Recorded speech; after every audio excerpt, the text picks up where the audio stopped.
98% das pessoas são controladas pelo diabo. Será que você é uma delas? Calma, eu não estou falando do diabo das religiões. Eu estou falando de algo muito mais sutil e perigoso.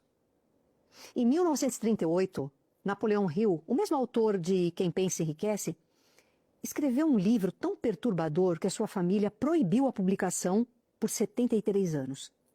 Só foi liberado depois que todos morreram. E por quê? Porque nesse livro, Hill conta sobre uma entrevista fictícia que ele fez com o próprio diabo. E o diabo confessa exatamente como ele domina a mente humana. E qual seria a arma dele? Seria a tentação, a mentira? Quem arrisca um palpite? A arma do diabo é algo que você faz todos os dias sem perceber. É um comportamento que você aprendeu desde cedo, em casa, na escola, algo que a Matrix aplaude e até recompensa por ele. E o que ele descobriu? Bem, isso pode mudar completamente a forma como você vai enxergar sua própria vida a partir de agora. Já que você entende o estado mental de Napoleão Hill, destruído e humilhado, vamos para a parte em que a família dele proibiu de ser publicada essa entrevista com o diabo. E antes que você pense, isso é coisa de religião, deixa eu explicar uma coisa. O próprio Hill disse, não importa se o diabo que eu entrevistei era real ou uma criação da minha imaginação. O que importa é o conteúdo do que ele revelou. Então pensa comigo. Depois de 30 anos estudando sucesso e fracasso, depois de entrevistar mais de 500 milionários, mais de 16 mil pessoas, ele percebeu que ainda faltava algo nessa equação. Ele tinha descoberto o que as pessoas de sucesso faziam, ok? Mas ainda ele não tinha entendido completamente por que a maioria das pessoas fracassava. O que impedia as pessoas de aplicar esses princípios simples que claramente funcionavam? E foi aí que ele decidiu ir direto na fonte. Ele decidiu confrontar as próprias sombras. Ele chamou essa força de diabo. Mas entenda, o diabo de Hill não é um ser de chifres e tridente. É uma analogia, uma personificação de todos os hábitos destrutivos, medos paralisantes, crenças limitantes que mantêm as pessoas presas numa vida medíocre. Nada mais é do que o arquétipo do diabo. Arquétipo, para quem não sabe, é um modelo de comportamento, ou seja, o diabo é um modelo de crenças e comportamento malicioso, mentiroso e destrutivo. E quando Hill começa essa entrevista imaginária, a primeira coisa que o diabo exige é ser chamado de Sua Majestade. Sabe por quê? Porque ele dizia que ele controlava e controla 98% da humanidade. Guarde esse número, 98%. Isso significa que de cada 100 pessoas que você conhece, apenas 2 estão realmente no controle das próprias vidas. As outras 98 estão sendo manipuladas por forças que nem percebem. Então Hill pergunta ao diabo, onde você mora? E a resposta é perturbadora. O diabo responde, eu vivo nas mentes das pessoas que têm medo de mim. Percebe o que ele está dizendo? O diabo não está em algum lugar lá fora. Ele está dentro da sua mente, ocupando o espaço que você não ocupa com pensamentos positivos e harmoniosos. Cada pensamento negativo que você tem é território dele. Cada medo que te paralisa é a arma dele. Cada momento de indecisão sua, vitória dele.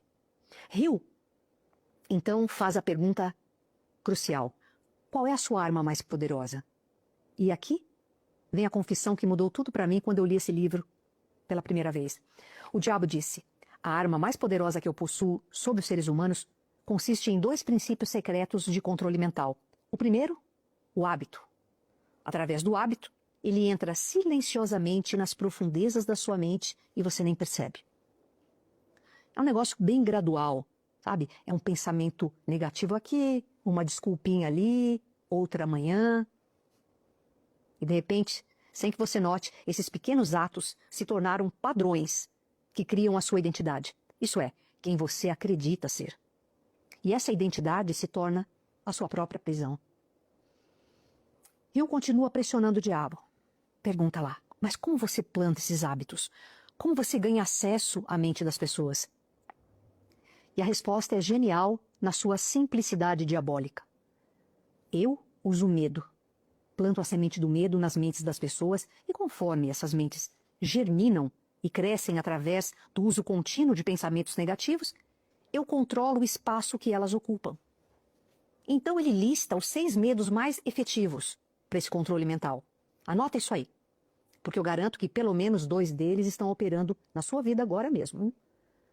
Primeiro medo, medo da pobreza. Esse é o mais poderoso, porque a pobreza tira a habilidade das pessoas de pensar com clareza. Quando você está desesperado por dinheiro, você não consegue planejar e nem criar. Você só consegue reagir. E pessoas que só reagem são presas fáceis. Segundo medo, medo da crítica. Quantas vezes você deixou de fazer algo porque tinha medo do que os outros iam pensar? Quantos sonhos você engavetou porque alguém poderia rir de você? Esse medo é especialmente cruel porque ele te paralisa antes mesmo de você tentar. Próximo. Terceiro medo. Medo da doença. Pessoas que vivem com medo de ficar doentes acabam atraindo exatamente isso. A mente é tão poderosa que ela pode criar no corpo os sintomas que a pessoa mais teme. Quarto. O medo da perda do amor. Daí vem o ciúme e a possessividade em cima do outro. Aquele medo de ser abandonado. E esse medo faz as pessoas se comportarem de forma que destroem exatamente os relacionamentos que elas tanto queriam preservar. Quinto medo. O medo da velhice. O medo de se tornar irrelevante para o mundo, de perder a utilidade, de ser esquecido. Esse medo faz as pessoas viverem no passado em vez de criarem o seu futuro. Sexto. O medo da morte. Esse é o grande medo, porque existe uma incerteza sobre a morte. Ninguém sabe realmente o que acontece depois. E essa incerteza assombra bilhões de pessoas e as impede de viver plenamente o momento que elas têm, que é o agora. Hume continua perguntando ao diabo, mas como você consegue implantar esses medos em tantas pessoas?